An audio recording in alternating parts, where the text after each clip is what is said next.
जरूरी सूचना है आप सभी स्टूडेंट्स के लिए। स्टडी फॉर सिविल सर्विसेज का Android app Google play store में आ चुका है, उसको प्लीज तुरंत इंस्टॉल कर लीजिए। और अगर आप स्टडी फॉर सिविल सर्विसेज के सिर्फ ऐप से कोई भी कोर्स, कोई भी पीडीएफ परचेस करते हैं तो उसमें अप्लाई कूपन, अगर आप ज्ञान सर जो है आप उसमें अप्लाई करते हैं, ये कूपन कोड है, तो उसमें 20% फीस तुरंत माफ हो जाएगी। मतलब 20% डिस्काउंट तुरंत उसमें लग जाएगा। ज्ञान सर लिखना है, नॉर्मली ज्ञान सर स्मॉल लेटर में है सब कुछ, कोई स्पेस नहीं, कोई कॉलम नहीं, सिर्फ ज्ञान सर, GYANSIR। इस तरह से अगर कूपन कोड लगाते हैं आप ऐप में बाई करने से पहले, जो अप्लाई कूपन वाले में आता है, तो 20% का डिस्काउंट तुरंत मिलेगा। वीडियो देखिए। नमस्कार दोस्तों, आप सभी का स्वागत है स्टडी फॉर एग्जाम्स में। दोस्तों, आज हम लोग कुछ इम्पोर्टेंट टॉपिक का क्विक रिवीजन करेंगे जो आपके आगामी exam UPPCS prelims, RO junior assistant सहित काफ़ी एग्जाम जो होने वाले हैं उन सभी के लिए काफ़ी उपयोगी साबित होगा। तो आइए हम लोग वीडियो शुरू करते हैं। पहला जो टॉपिक है 16वां वित्त आयोग। केंद्र सरकार ने 31 दिसंबर 2023 को अरविंद पनगड़िया की अध्यक्षता में जो है 16वें वित्त आयोग का गठन किया है। और यह जो है आयोग 31 अक्टूबर 2025 तक जो है अपनी रिपोर्ट जो है सौंपेगा, राष्ट्रपति को जो है अपनी रिपोर्ट सौंपेगा। वित्त आयोग की यह रिपोर्ट जो है 1 अप्रैल 2026 से शुरू होने वाले 5 वर्षों के लिए होगी। और 16वें वित्त आयोग की जो पहली बैठक हुई थी यह फरवरी 2024 में जो है 14 फरवरी को हुई थी। अब इसके संगठन के बारे में बात कर लेते हैं हम लोग। वित्त आयोग के जो अध्यक्ष हैं, ये नीति आयोग के पूर्व उपाध्यक्ष रहे हैं। श्री अरविंद पनगड़िया जो है ये वर्तमान में 16वें वित्त आयोग के अध्यक्ष हैं। राष्ट्रपति जो है वित्त आयोग का गठन करता है और इसका जो उल्लेख है आर्टिकल 280 में इसका उल्लेख है। प्रत्येक 5 वर्ष या मध्यवधि में जो आवश्यकता अनुसार जो है राष्ट्रपति वित्त आयोग का गठन करता है। वित्त आयोग में एक अध्यक्ष होते हैं, 4 जो है अन्य सदस्य होते हैं और इन सदस्यों की नियुक्ति है ये राष्ट्रपति करते हैं।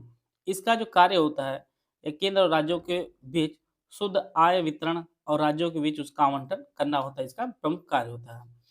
वित्त आयोग जो अपनी रिपोर्ट है ये राष्ट्रपति को प्रस्तुत करते हैं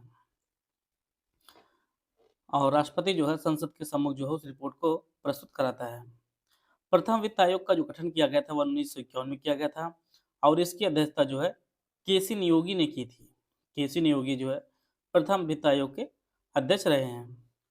पूर्णकालिक सदस्यों में जो है सदस्यों की जो नियुक्ति होती है वह राष्ट्रपति करते हैं।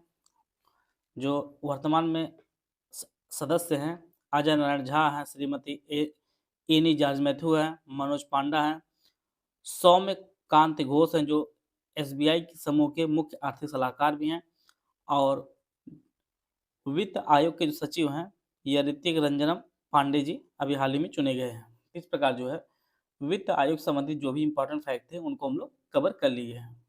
16वें वित्त आयोग के जो चेयरमैन बनाए हैं अध्यक्ष हैं वह अरविंद पनगड़िया जी हैं। अगला जो टॉपिक है राष्ट्रीय मानवाधिकार आयोग NHRC। इसकी स्थापना मानव अधिकार संरक्षण अधिनियम 1993 के प्रावधानों के तहत जो है 12 अक्टूबर 1993 को की गई थी। तो राष्ट्रीय मानवाधिकार आयोग की स्थापना जो है 12 अक्टूबर 1993 की गई थी। इस आयोग के में जो है एक अध्यक्ष होते हैं, पूर्णकालिक सदस्य होते हैं और 7 जो है मानद सदस्य होते हैं, डीम्ड मेंबर होते हैं, डीम्ड मेंबर्स होते हैं, एक चेयरमैन, 5 जो है पूर्णकालिक सदस्य होते हैं। और जो अध्यक्ष होते हैं ये भारत के पूर्व न्यायाधीश होते हैं, पूर्व मुख्य न्यायाधीश होते हैं या सर्वोच्च न्यायालय के न्यायाधीश होते हैं। ये कंडीशन है, इनके अलावा कोई भी व्यक्ति जो है राष्ट्रीय मानवाधिकार आयोग के अध्यक्ष नहीं बन पाता है। अध्यक्ष और उन अन्य जो सदस्य होते हैं राष्ट्रपति द्वारा जो है 6 सदस्य समिति की सिफारिश के आधार पर जो है इनकी नियुक्ति की जाती है। तो राष्ट्रपति द्वारा जो है सभी नियुक्त होते हैं। समिति में प्रधानमंत्री होते हैं, लोकसभा अध्यक्ष होते हैं, राज्यसभा के सभापति, संसद दोनों सदनों के विपक्ष के नेता और केंद्रीय गृह मंत्री होते हैं। यह जो है 6 सदस्यीय समिति होती है जिनके सिफारिश पर जो है राष्ट्रपति NHRC के अध्यक्ष चुनते हैं। और पहले जो NHRC के जो अध्यक्ष बनाए गए थे वह न्यायमूर्ति रंगनाथ मिश्र थे। रंगनाथ मिश्रा जो है राष्ट्रीय मानवाधिकार आयोग के अध्यक्ष थे। अध्यक्ष और सदस्य 3 वर्ष के लिए चुने जाते हैं। 70 वर्ष तक आयु जो भी पहले हो पद पर बने रहते हैं। तो इनका जो कार्यकाल होता है या तो 3 साल होता है या उनका उम्र जो है 70 साल पूरी होती है। दोनों में से कोई भी हो तब तक जो है कार्य पर अपने जो है पद पर बने रहते हैं। वर्तमान में विजया भारती सयानी जो है एकमात्र पूर्णकालिक सदस्य भी हैं और साथ में जो कार्यकारी अध्यक्ष भी हैं। तो वर्तमान में जो है एनएचआरसी की जो चेयरमैन इस टाइम है वह विजया भारती सयानी है। तो इस प्रकार जो है राष्ट्रीय मानवाधिकार आयोग के बारे में हम लोग जो भी इंपॉर्टेंट फैक्ट है उनको कवर कर लिए हैं। आइए हम लोग आगे देखते हैं। नीति आयोग, इसका जो फुल फॉर्म अक्सर पूछता रहता है, national institution for transforming India इसका फुल फॉर्म होता है। योजना आयोग के स्थान पर जो है 1 जनवरी 2015 को एक नए संस्थान जिसे नीति आयोग हम लोग जानते हैं इसकी जो है स्थापना की गई थी योजना आयोग के स्थान पर। इसके जो अध्यक्ष होते हैं वो प्रधानमंत्री होते हैं। उपाध्यक्ष जो प्रधानमंत्री द्वारा नियुक्त होता है और संचालन जो परिषद के सदस्य होते हैं ये सभी राज्यों के मुख्यमंत्री और केंद्र शासित प्रदेशों के उपराज्यपाल होते हैं। क्षेत्रीय परिषद जो है यह विशिष्ट क्षेत्रीय मुद्दों को संबोधित करने के लिए प्रधानमंत्री या उसके द्वारा नामित जो है मुख्यमंत्रियों और उपराज्यपालों की बैठक की जो है अध्यक्षता करता है।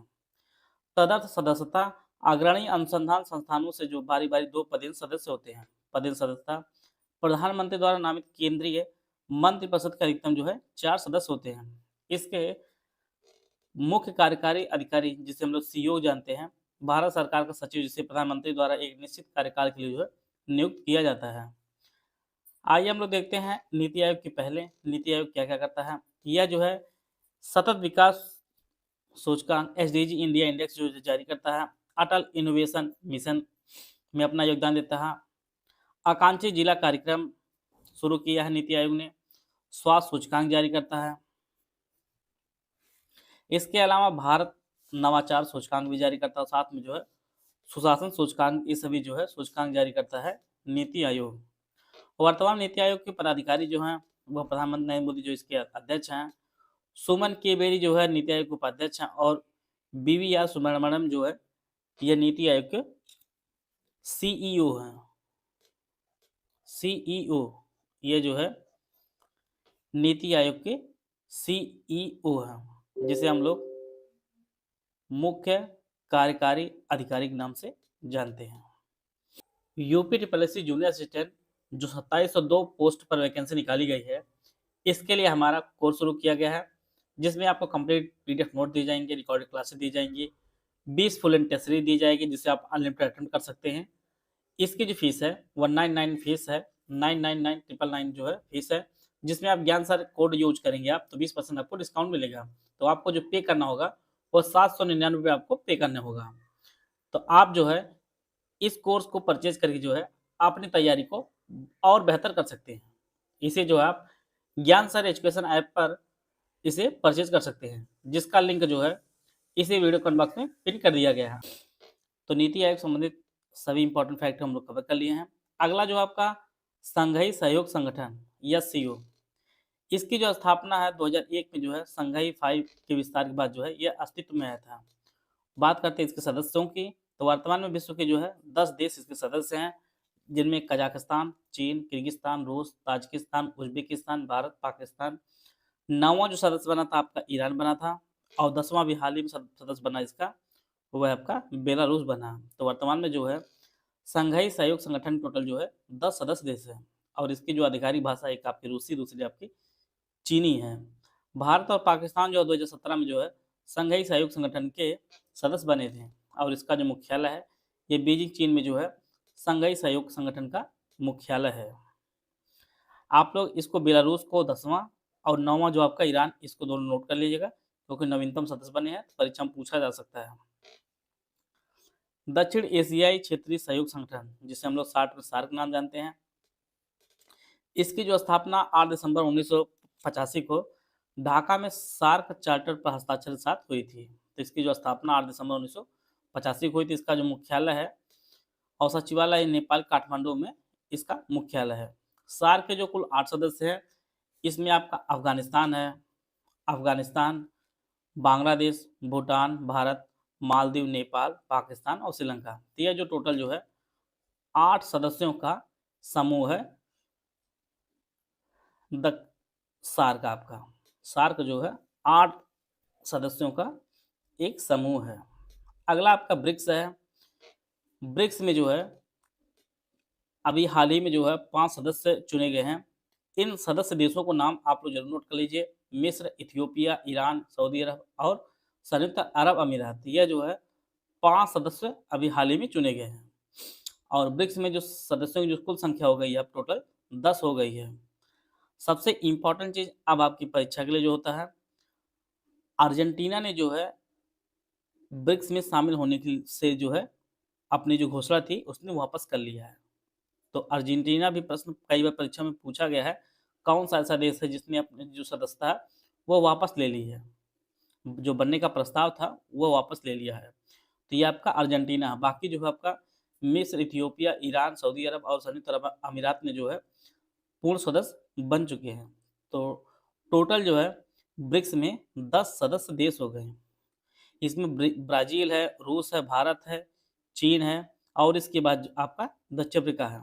यह टोटल जो है 5 सदस्य पहले थे, 5 अब आपके मिस्र, इथियोपिया, ईरान, सऊदी अरब और संयुक्त अरब अमीरात, टोटल जो है 10 सदस्य देश हो गए हैं। ब्रिक्स में जो है ब्राज़ील, रसिया, इंडिया, चीन, साउथ अफ्रीका जो है ये सभी शॉर्टकट से बना था ब्रिक्स। 2010 में जो है दक्षिण अफ्रीका जुड़ा था, तब जाके यह ब्रिक्स पूरा हुआ था। चीन के शंघाई में जो है ब्रिक्स का जो है मुख्यालय है और अल्फ़ाबेट के अनुसार जो सदस्य अपने जो है जो इसकी जो अध्यक्षता करते हैं। 2021 में जो भारत ने ब्रिक्स की अध्यक्षता की थी और 2024 में जो ब्रिक्स की अध्यक्षता है वह रूस ने की है और 2025 में जो है ब्राज़ील ब्रिक्स का जो है अध्यक्ष बनेगा। तो वर्तमान में ब्रिक्स में टोटल जो है 10 सदस्य देश हैं। 2024 में जो है आपका रसिया ब्रिक्स का चेयरमैन है और नए सदस्य आपके मिस्र, इथियोपिया, ईरान, सऊदी अरब और संयुक्त अरब अमीरात। इन 5 सदस्यों को नोट कर लीजिए, परीक्षा दृष्टि से आपकी काफ़ी इंपॉर्टेंट है। चाहे आपका बीपीएससी हो, चाहे आपका यूपीपीएससी प्रीलिम्स हो, चाहे आरओ इन सभी के लिए काफ़ी इंपॉर्टेंट है। अगला लास्ट आज का है ASEAN, association of south east Asian Nations, ASEAN. इसकी जो स्थापना 8 अगस्त 1967 में थाईलैंड की राजधानी बैंकॉक में इसकी स्थापना की गई थी।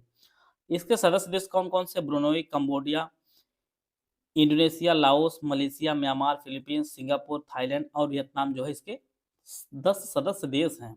इन 10 सदस्यों के जो है नाम आप लोग देख लीजिए और इसका जो मुख्यालय इंडोनेशिया की जकार्ता में जो इसका मुख्यालय है।